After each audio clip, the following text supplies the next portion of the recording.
தமிழ்நாட்டில் ஒரு விசித்திரமான காட்சி அரங்கேறிக் கொண்டிருக்கிறது. தமிழ்நாட்டு அரசியலில் இல்லாத ஒரு புதுமையான காட்சி அரங்கேறிக் கொண்டிருக்கிறது. தமிழ்நாட்டில் தற்போது 2 முதலமைச்சர்கள் இருக்கிறார்கள். 2 முதலமைச்சர்கள் இருக்கிறார்கள். 2 பேருமே ஜெயிலில் தான் இருக்கிறார்கள். ஒருவர் மக்கள் முதல்வர், சிறை தண்டனை விதிக்கப்பட்டு பிணை விடுதலை பெற்று 3 மாத காலத்துக்குள் வழக்கு முடிக்கப்பட வேண்டும் என்ற நிபந்தனையின் பேரில் அவர்கள் ஒரு சிறைவாசியாக தண்டனை ரத்து செய்யப்படவில்லை, நிறுத்தி வைக்கப்பட்டிருக்கிறது. அவர்கள் ஆகவே பிணையில் விடுதலை பெற்று அவரும் ஏறத்தாழ சிறைவாசத்தை போலத்தான் போயஸ் தோட்டத்திலே வேறு நிகழ்ச்சிகளில் பங்கேற்காமல் இருக்கிறார்கள். இன்னொருவர் சட்டப்பூர்வமாக ஆளுநர் முன்னாலே பதவி பிரமாணம் எடுத்து கண்ணீர் மழைக்கு மத்தியிலே பதவி பிரமாணம் எடுத்த நமது மாண்புமிகு முதலமைச்சர் பன்னீர்செல்வம் அவர்கள் இருக்கிறார்கள். அவரும் ஜெயிலில் தான் இருக்கிறார். நான் வேடிக்கைக்காகவோ கேலி பேச வேண்டும் என்றோ நான் பேசவில்லை. நான் இந்த மாநிலத்தின் பிரஜை, இந்த மாநிலத்தின் குடிமகன், இந்த மாநிலத்தினுடைய முதலமைச்சர் என்ற பதவியை நான் மதிப்பவன். முதலமைச்சராக மக்கள் தலைவர் எம்ஜிஆர் இருந்தபோது அப்பொழுது திராவிட முன்னேற்ற கழகத்தில் இருந்து கடுமையாக எதிர்த்துக் கொண்டிருந்த நேரம், முதலமைச்சரை கடுமையாக விமர்சன கணைகள் தொடுத்துக் கொண்டிருந்த நேரம், ஆனால் டெல்லியிலே விமான நிலையத்திலே அன்றைக்கு ஜெயவர்தனா தமிழக முதலமைச்சர் எம்ஜிஆரை ஏளனமாக பேசினான் என்பதற்காக நாடாளுமன்றத்தில் கடுமையான கண்டனங்களை அன்றைய பிரதமர் ராஜீவ்காந்தியிடம் தெரிவித்தவன். வருகிறவன் போட்ட சோற்றை தின்றுவிட்டு மரியாதையாக போக வேண்டுமே தவிர எங்கள் மாநில முதலமைச்சரை அவன் எப்படி பேசலாம் என்று கேட்டேன். உடனே திடீர் காதல் எம்ஜிஆர் மீது என்று கேட்டார்கள் காங்கிரஸ் நண்பர்கள். இது ஒன்று திடீர் காதல் இல்லை, எங்களுக்குள்ள பிரச்சனை இருக்கு, அதை எங்க ஊர்ல தீர்த்துக்கிடுவோம். we will settle the scores. ஆனால் என் மாநில முதலமைச்சரை வெளிநாட்டுக்காரன் தமிழர்களை அழிக்கின்றவன் வந்து விமர்சனம் செய்வதை நான் சகிக்க முடியாது என்று சொன்னேன். முதலமைச்சர் பதவி என்பது 7.5 கோடி மக்களுக்கு தலைமை தாங்குகிற பதவி. அவர் சிறையில் இருக்கிறார் என்கிறாயே, நேத்து இந்த நாள் கூட ரயிலில் போயிட்டு வந்திருக்கிறாரு. நீங்க சிறை, அவர் அஞ்ஞாத வாசத்தில் இருக்கிறார். அவர் கொஞ்சம் மிடுக்கா நடப்பார். அவர் அடிமட்டத்திலிருந்து வந்தவர். நான் ரொம்ப புகழ்ந்தா அவர் பதவிக்கு வேட்டு வச்சிருவாங்க.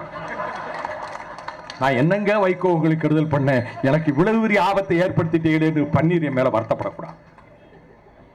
அடிமட்டத்திலிருந்து வந்தவர். ஒரு கிளை செயலாளராக இருந்து, வட்ட செயலாளராக இருந்து, படிப்படியாக வளர்ந்து, அதற்கு பிறகு நகர செயலாளராக, நகர்மன்ற தலைவராக, கட்சியினுடைய பொதுக்குழு செயற்குழு அந்தஸ்தை பெற்று, ஒரு கட்டத்திற்கு பிறகு அவர் சட்டமன்ற உறுப்பினராகி, அமைச்சராகி, ஒருமுறை முதலமைச்சர் பொறுப்பையும் தற்காலிகமாக அவர் வகித்தவர். ஆகவே மக்கள் திலகம் உருவாக்கிய அண்ணா திராவிட முன்னேற்ற கழகத்தினுடைய அடிமட்டத்திலே இருந்து வந்தவர். அந்த விதத்திலே நான் மதிக்கிறேன்.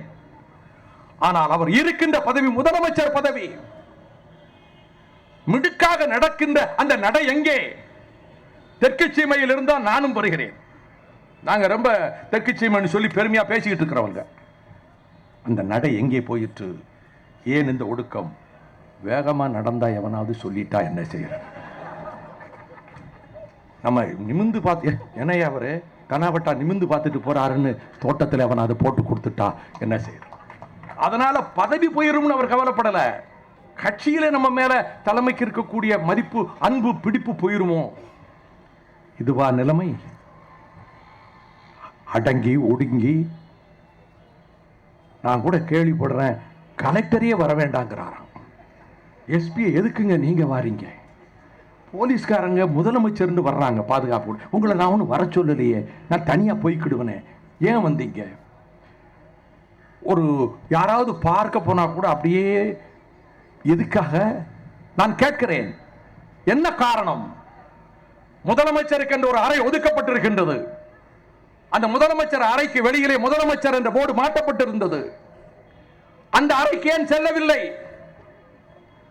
முதலமைச்சர் தான் இருக்கின்ற அறைக்கு வெளியிலே முதலமைச்சர் என்ற போர்டு ஏன் மாட்டவில்லை? கவர்னர் மாளிகைக்கு சென்று பதவி பிரமாணம் எடுத்தீர்கள் அல்லவா? அப்படி என்றால் நீங்கள் இருக்கின்ற அறைக்கு வெளியிலே முதலமைச்சர் என்ற அந்த பெயர் பலகை ஏன் பொருத்தப்படவில்லை? இதை போன்ற ஒரு இழுக்கு, இதை போன்ற ஒரு சரிவு தமிழ்நாடு சரித்திரத்திலே இதுவரை நடந்ததுண்டா? நான் மக்கள் முதல்வரை கேட்கிறேன். ஒரே குழப்பத்தில் இருக்கிறாங்க பல பேர். நீங்கள் மக்கள் முதல்வர் என்றால் இவர் என்ன முதல்வர்? அதாவது தொலைக்காட்சியிலே அவர் மக்கள் முதல்வர் என்று போடுகிறார்கள். நான் அவர் மக்கள் முதல்வர் ஜெயலலிதா அவர்களை கேட்கிறேன். நீங்கள் நீங்கள் நீங்கள் எதற்காக இதை குறிப்பிடக்கூடாது? நடப்பது அனைத்தும் உங்களுக்கு தெரிகிறது அல்லவா? நீங்கள் முதலமைச்சர் என்ற போர்டு மாட்டப்பட்ட அறையிலே முதலமைச்சர் நாற்காலியில் உட்கார்ந்து வேலை செய்யுங்கள். அந்த நாற்காலில் உட்கார்றதுக்கு கொஞ்சம் கூச்சமா இருந்தா வேற ஒரு சாதாரண ஒரு சின்ன ஸ்ட்ரீட் சேர் போட்டுக்கிட்டு உட்கார்ந்து வேலை செய்ய சொல்லுங்கள். அத்தனை உங்களுக்கு தெரிந்துதானே நடக்கிறது. அரசு விளம்பரத்திலே கூட முதலமைச்சர் படம் கிடையாதா? இப்படி ஒரு நிலைமையா தமிழ்நாட்டுக்கு? இதை விட இதைத்தான் சொன்ன அஞ்ஞாத வாசத்தில் இருப்பதை போல தன்னை தானே கட்டுப்படுத்திக் கொண்டு யாரையும் சந்திக்காமல், யாரையும் சந்திக்க விடாமல் ஒரு சிறைப்படுத்தப்பட்ட அஞ்ஞாத வாசத்துக்குள் அடைக்கப்பட்டவரை போல முதலமைச்சர் அவர்கள் இருக்கிறார்கள். மாண்புமிகு பன்னீர்செல்வம் அவர்கள் இருக்கிறார்கள். நான் அவருக்காக வருத்தப்படுகிறேன், அவருக்காக அனுதாபப்படுகிறேன். அவர் உள்ளத்துக்குள்ளே நிம்மதி இருக்கவே முடியாது, சந்தோஷம் இருக்கவே முடியாது. எனக்காக தீக்குளிக்க வேண்டாம் இனிமேல். நம்முடைய மரியாதைக்குரிய ஜெயலலிதா அவர்கள் அறிக்கை விட்டார்கள். நான் கேட்கிறேன், தீக்குளிக்கின்ற செய்திகள் வந்தபோது, பத்திரிகைகளிலே பக்கம் பக்கமாக வந்தபோது, நீங்கள் பரப்பன அக்ரஹாரத்து சிறையில் இருந்தீர்களே, காலையிலேயே பத்திரிகைகள் உங்களுக்கு தரப்பட்டதே, தொலைக்காட்சியிலும் செய்திகளை பார்த்தீர்களே, தீக்குளித்த செய்தி வந்தவுடன் யாரும் எனக்காக தீக்குளிக்காதீர்கள், உங்கள் உயிர்களை மாய்த்துக் கொள்ளாதீர்கள் என்று அறிக்கை விட்டீர்களா? அந்த உயிர்கள் எத்தனை அழிந்தாலும் பரவாயில்லை என்று எண்ணினீர்களா? உங்களுக்கு மனச்சாட்சி உண்டா? மனிதாபிமானம் உண்டா? மனித நேயம் உண்டா? நான் கேட்கிறேன். உங்களை தூக்கி வைத்து கொண்டாடி என்ன வேண்டுமானால் தெய்வம் என்றும் கடவுள் என்றும் அவர்கள் அந்த கட்சிக்காரர்கள் பாராட்டி கொண்டிருக்கட்டும், அதை பற்றி எனக்கு அக்கறை இல்லை. நீங்கள் எனக்காக யாரும் தங்கள் உயிரை மாய்த்துக் கொள்ள வேண்டாம் என்று ஒரு அறிக்கை தந்தீர்களா? நான் தண்டவாணி தீக்குளித்த போது நான் துடித்தேன், பதறினேன், நடுங்கினேன், கண்ணீர் விட்டு கதறினேன், கையெடுத்து கும்பிட்டேன். கையெடுத்து கும்பிடுகிறேன், தீக்குளிக்காதீர்கள், உங்களை அழித்துக் கொள்ளாதீர்கள், மன்றாடுகிறேன். ஒரு உயிர் துடிதுடித்து நெருப்பிலே கருகுகிறது என்றால் நம் இருதயத்துக்குள்ளே அது நெருப்பாக பற்ற வேண்டுமே. பட்டியல் போட்டீர்கள், அப்படியே எண்ணிக்கை எவ்வளவு என்று. கிரிக்கெட்ல டெண்டுல்கர் எத்தனை ஸ்கோர் அடிச்சான் என்பதை போல எத்தனை பேர் சாவு என்று கணக்கு பட்டியல் போட்டுக் கொண்டிருந்தீர்களா? யோசியுங்கள். உங்களுக்கு மனித நேயம் என்பது துளியும் கிடையாது, மனிதாபிமானம் என்பது கடுகளவும் கிடையாது. சுப்ரீம் கோர்ட்டிலே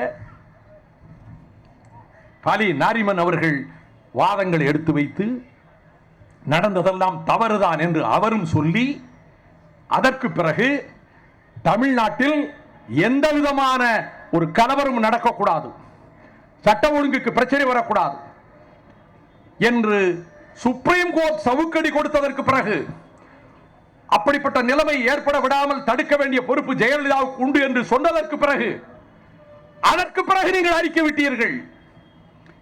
இத்தனை பேர், 193 பேர், இப்ப 225 பேர், ஸ்கோர் கூடிடுச்சு. அந்த நேரத்தில் யாரெல்லாம் தமிழ்நாட்டிலே உயிர் நீத்தார்களோ அவர்கள் அத்தனை பேருக்கும் மனிதாபிமானத்தோடு பெரிய உதவி அந்த கட்சி செய்கிறது. அந்த காலகட்டத்தில் பரப்பன அக்ரஹார சிறையில் இருந்த காலத்தில் தமிழகத்தில் யாரெல்லாம் உயிர் நீத்தார்களோ அந்த குடும்பங்களுக்கு உதவுகின்ற அந்த மனிதாபிமானத்தை நான் நிச்சயமாக பாராட்டுகிறேன். ஆனால் தீக்குளிக்காதீர்கள் என்று சொன்னீர்களா? கடைகளை உடைக்காதீர்கள் என்று சொன்னீர்களா? போக்குவரத்துக்கு தடை செய்யாதீர்கள் என்று சொன்னீர்களா? அனுமதிக்கப்படாத இடத்திலே கொண்டு போய் நீங்கள் போராட்டம் நடத்தி காவல்துறையின் நம்பகத்தன்மையை பாழ்படுத்தாதீர்கள் என்று சொன்னீர்களா? அனைத்து இடங்களிலும் இங்கு ஒரு அனுமதி வேண்டும் என்றால் நாம் அனுமதி கேட்கிறோம், முறைப்படி காவல்துறையிடம் அனுமதி கேட்கிறோம். அதற்கு பின்னர் கூட வந்து போர்டு வைக்க கூடாது என்று ஒரு இன்ஸ்பெக்டர் வந்து இங்கே சொல்லுகிறார். பிறகு மணிமாறன் அவரிடத்தில் விஜயகாந்த் போராட்டத்தின் போது அந்த வரைக்கும் போர்டு வச்சாங்களே, திராவிட முன்னேற்ற கழக போராட்டத்தின் போது அதுவரை போர்டு வச்சாங்களே, நாங்கள் வைப்பதில் யாருக்கு இடைஞ்சல் இல்லையே என்று வாதாடி அதற்கு ஒரு போராட்டம் நடத்த வேண்டி வந்தது. நினைத்த இடத்தில் எல்லாம் அண்ணா சதுக்கத்துக்கு எதிரே திறந்தோர் உண்ணாவிரதம் இருந்தீர்களே, மற்றவர்களுக்கு அனுமதி உண்டா? நினைத்த இடத்தில் எல்லாம் போராட்டம் நடத்தினார்களே. நான் காவல்துறையினுடைய மரியாதையும் நம்பகத்தன்மையும் இதில் தரைமட்டமாகி போனதே, இதற்கு யார் காரணம்? தமிழகத்தை பற்றிய அக்கறை கிஞ்சிட்டு இருந்திருக்குமானால் மதிப்புக்குரிய ஜெயலலிதா அவர்கள், நீங்கள் அத்துமீறி போராட்டம் நடத்தக்கூடாது, காவல்துறை அனுமதிக்காத இடங்களிலே நீங்கள் கூட்டம் சேரக்கூடாது, ஒரு வார்த்தை சொன்னீர்களா? கடைகளை அடைக்காதீர்கள், உடைக்காதீர்கள், எத்தனை குடும்பங்கள் பாதிக்கப்படும் என்று எண்ணினீர்களா? துளியும் கிடையாது. சக்கரவர்த்தி ராஜ்யமா, சர்வாதிகார ராஜ்யமா? அதைத்தான் நான் மாநாட்டிலே சொன்னேன், பூவிருந்த வள்ளியிலே. தி ஸ்டேட், ஐ ஆம் தி ஸ்டேட். இந்த மனப்பான்மை, எதேச்சாதிகார மனப்பான்மை, ஒரு சர்வாதிகார நிழல் இன்றைக்கு தமிழகத்திலே பரவி கொண்டிருக்கின்றது. இந்த நேரத்தில் பால் விலையத்தான உயர்த்துறோம், பன்னீர் தலையில விழட்டும். ஆமா, எல்லாரும் எதுக்குறாங்களே, திமுக எதுக்குது, தேமுதிக எதுக்குது, இந்திய கம்யூனிஸ்ட் எதுக்குது, பாட்டாளி மக்கள் கட்சி எதுக்குது, மார்க்சிஸ்ட் கம்யூனிஸ்ட் கட்சி எதுக்குது, விடுதலை சிறுத்தைகள் எதுக்குறாங்க, எல்லா கட்சியும் எதுக்குறாங்களே. மக்கள் வேதனைப்படுகிறார்களே. 10 ரூபாய் என்பது உங்களுக்கு சாதாரணமா இருக்கும், உங்க கட்சிக்கு. ஏனென்றால் அங்க வந்து ரூபாயை எண்ணுறது கிடையாதுங்க, மிஷின் வச்சிருக்காங்க. ஆமா, மொத்தமா போட்டு லோடு, நம்ம கருப்பட்டி நிற்கிற மாதிரி, சாக்கை போட்டு நிற்கிற மாதிரி மொத்தமா கட்டுகளை போட்டு இது இத்தனை கிலோன்னா இவ்வளவு ரூபான்னு அர்த்தம், 1000 ரூபா. அப்படி எடை போட்டு எண்ற மிஷின்ல எண்ணிட்டு இருக்கவங்களுக்கு இந்த பால் விலை 10 ரூபா கூட்ட, அவங்களுக்கு என்ன? அன்றாடங்காட்சி, மாத சம்பளம் வாங்குகிறவன், ஒவ்வொரு மாதமும் பட்ஜெட்டுக்கு ஈடு கொடுக்க முடியாமல் துன்பப்படுகிறவன், இந்த குடும்பம் அல்லவா பாதிக்கப்படுகிறது. 1 லிட்டர் வாங்கினாலே 300 ரூபாய் இல்ல. நான் பால் உற்பத்தியாளர்களுக்கு சொல்லுகிறேன், இந்த அறிவிப்பு வந்தபோது நான் கோவையிலே விமான நிலையத்திலே போய் நின்றேன். என்னிடம் பத்திரிகையாளர் கேட்டார், எனக்கு செய்தியே தெரியாது, பால் விலை உயர்த்தினதே தெரியாது. கேட்டவுடன் நான் முதலில் சொன்னது, உற்பத்தியாளர்களுக்கு அதிக விலை கொடுக்க வேண்டியதுதான். That was my first reaction. பால் உற்பத்தியாளர்கள் சங்கத்தை சேர்ந்தவங்களுக்கு நான் தெரிவிச்சுக்கிறேன், நான் ஒரு விவசாயி, அதிகமான பசுமாடுகள் எருவு மாடுகள் இருந்து ரொம்ப நொடிச்சு போன விவசாயி, இப்ப தொழுவுல ஒண்ணுமே கிடையாது எனக்கு. உற்பத்தியாளர்களுக்கு பால் விலையை உயர்த்தி கொடுங்கள், பயனீட்டாளர்களுக்கு நுகர்வோர் தலையில் அந்த கல்ல போடாதீங்க. ஆயிரக்கணக்கான கோடியை நீங்கள் இலவசங்களுக்கு செலவழிக்கிறீர்களே, அந்த விவசாய பெருமக்களுக்கு, மாடு வைத்து பிழைக்கிற மக்களுக்கு நீங்கள் அந்த விலையை கொடுத்து விட்டு விற்பனை விலையை கூட்டாதீர்கள். இதுதானே செய்ய வேண்டும். கிராமத்தில் என்ன தெரியுமா, வீட்டில் பசுமாடு எருவு மாடு வச்சிருக்கவங்க அவங்களா போய் பாலை விற்க முடியாது, மோசமான சட்டம், விற்க முடியாது. அவங்க சொல்ற இடத்துல அவங்க கொடுக்கணும், அவர்கள் நேரடியாக விற்பனை செய்ய முடியாது. இந்த விலை உயர்வு போதாது என்று சர்க்கரை விலையை உயர்த்துறாங்க. அப்ப சர்க்கரை ஆட்டோமேட்டிக்கா டீ காஃபி விலையெல்லாம் உயரும். மின் கட்டணத்தை உயர்த்துவதற்கு மக்கள் கருத்து கேட்பு என்ற ஒரு போட்டி நாடகத்தை நடத்துகிறீர்களே. சரி, பால் விலையை போகக்கூடாது. இந்த நான் கேள்விப்பட்டது பாலில் கொஞ்சம் தண்ணியை கலந்துருவான் அப்படின்னு. ஆனா தண்ணியில பாலை கலந்தவன் அதிமுக காரன் தான். தண்ணீர்ல பாலை கலந்து கோடி கோடியா கொள்ளையடிச்சு மக்களுக்கு இதை விட துரோகம் இருக்க முடியுமா? பச்சை பிள்ளைகளுக்கு கொடுக்கிற பால், நோயாளிகளுக்கு கொடுக்கிற பால், அதில் போய் கலப்படம் செய்யறிய நீ மனுஷனா? அந்த கட்சியில பிரமுகராயிருந்து கோடி கோடியா கொள்ளையடிச்சு ரொம்ப நாளைக்கு பிறகு எப்படியோ மாட்டிக்கிட்டாங்க. இப்ப பொதுமக்கள் தலையில கல்ல போடுறீங்க. இதுதானே உங்களுடைய போக்கு. மின்சார ஒழுங்குமுறை வாரியம் சொல்லி இருக்கு யூனிட்டுக்கு 3000 ரூபாய்க்கு மேல வாங்க கூடாது. அதை மீறி வாங்கி இருக்கீங்களே, மின் கட்டணத்தை ஏன் உயர்த்துகிறீர்கள்? அது மட்டுமல்ல, உயர்நீதிமன்றம் உங்களுக்கு கன்னத்தில் அடிச்ச மாதிரி கொடுத்தாங்க. சகாயத்தின் தலைமையிலே கிரானைட் ஊழல், தாதுமணல் ஊழல், இது பற்றிய விசாரணை நடக்க வேண்டும், குறிப்பிட்ட தேதிக்குள் அதற்கான ஒத்துழைப்பு கொடுத்து அறிக்கை வர வேண்டும் என்று சொன்னதற்கு பிறகு ஒரு துரும்ப கூட இந்த சர்க்கார் தூக்கி போடலையே. நீதித்துறையை இந்த அரசு, இந்த அதிமுக கட்சியை போல காலால் மிதிக்கின்ற ஒரு இயக்கம் இந்தியாவிலே இருக்க முடியாது. நீதித்துறையை உயர்நீதிமன்றம் தீர்ப்பு கொடுத்தது, எந்த பிரச்சனையை எடுத்துக்கிடுங்க, உயர்நீதிமன்றம் தீர்ப்பு கொடுத்தா உடனே டிவிஷன் பெஞ்சுக்கு போவாங்க, பிறகு அதுக்கு பிறகு சீஃப் ஜஸ்டிஸ் போவாங்க, பிறகு சுப்ரீம் கோர்ட்டுக்கு போவாங்க, ஒவ்வொரு இடத்திலே அடி வாங்கிட்டே வருவாங்க. சகாயம் பிரச்சனையில் உயர்நீதிமன்றத்தில் நீங்கள் முறையிட்டீர்கள், இந்த சகாயம் தலைமையிலே விசாரணை கூடாது என்று தள்ளுபடி செய்தது. உச்சநீதிமன்றம் போனீர்கள், அங்கும் நிராகரிக்கப்பட்டது. குறிப்பிட்ட தேதிகளுக்குள்ளாக நீங்கள் ஒத்துழைப்பு கொடுக்க வேண்டும். அந்த தேதியில் போய் என்ன சொன்னீர்கள்? நாங்கள் சீராய்வு மனு போட போகிறோம். ஹைகோர்ட் 10,000 ரூபாய் உங்களுக்கு தமிழ்நாடு சர்க்கார் மேல அபராதம் போட்டிருக்கு. எதற்காக தயக்கம்? நான் கேட்கிறேன், முதல்வர் அவர்களை கேட்கிறேன், அதிமுக அரசை கேட்கிறேன். சகாயம் தலைமையிலே அந்த குழு விசாரிப்பதற்கு உங்களுக்கு என்ன ஆட்சேபனை? யாரை பாதுகாக்க? சகாயம் இந்த கட்சியின் சார்புடையவர் அல்ல, நேர்மையான மனச்சாட்சி உள்ள நாணயமான அதிகாரி மிஸ்டர் சகாயம். மடியில் கனம் இல்லாவிட்டால் வழியில் பயம் எதற்கு? கனம் இருந்தால் தானே பயம்.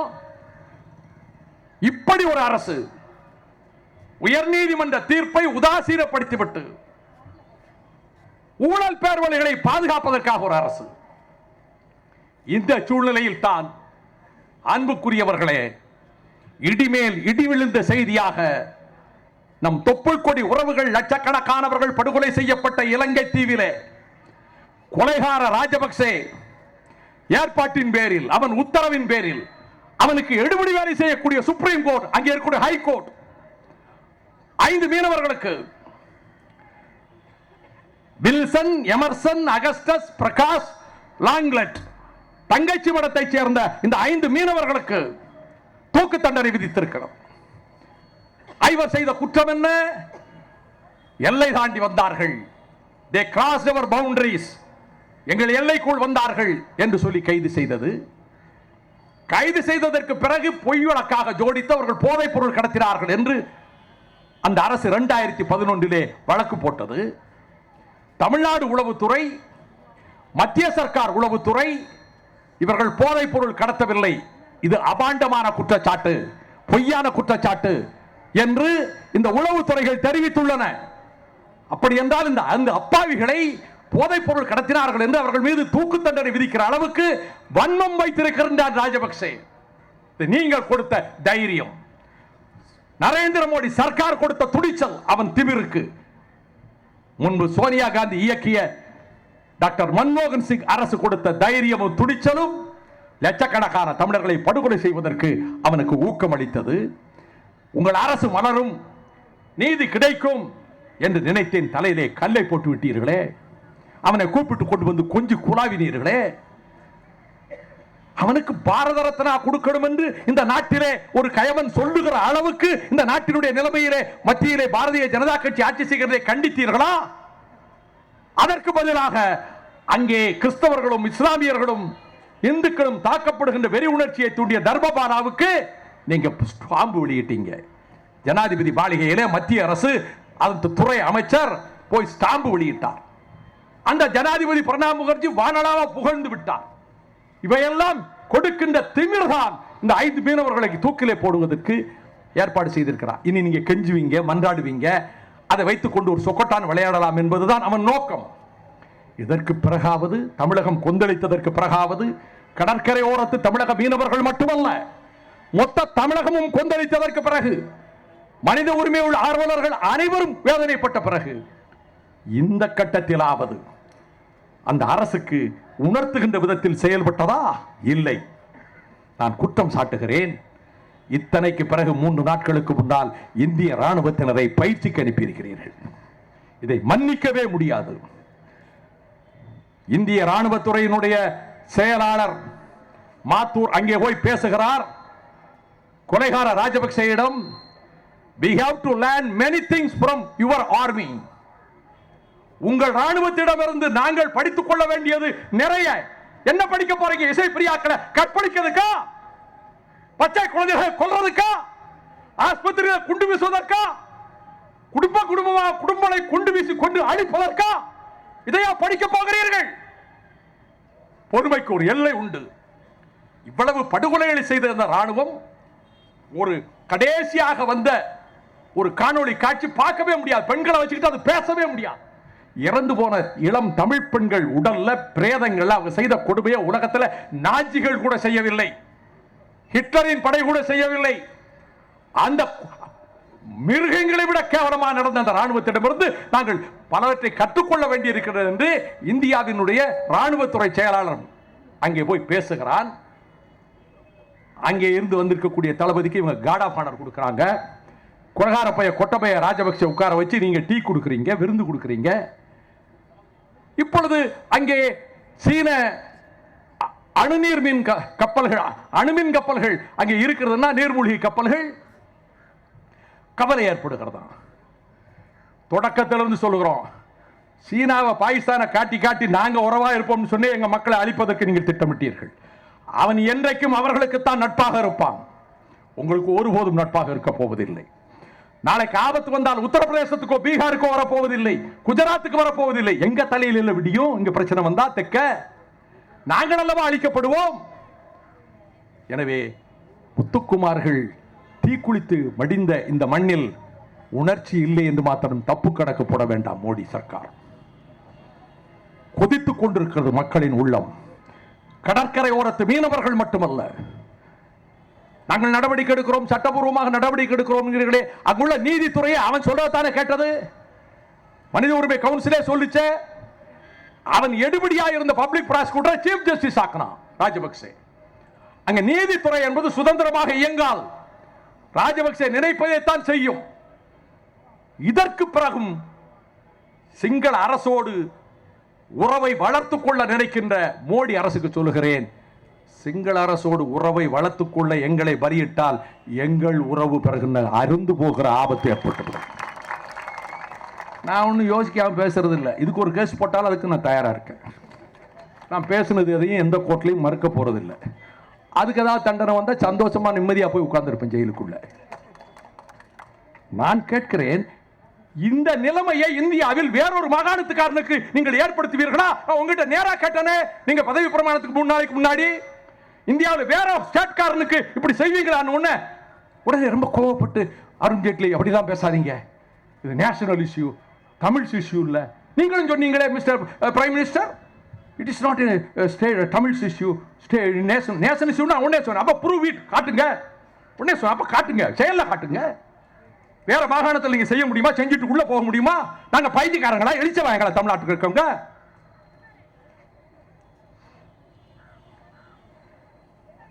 இதுக்கு மத்தியில் எந்த கூட்டு, இந்த கூட்டு இருக்கா?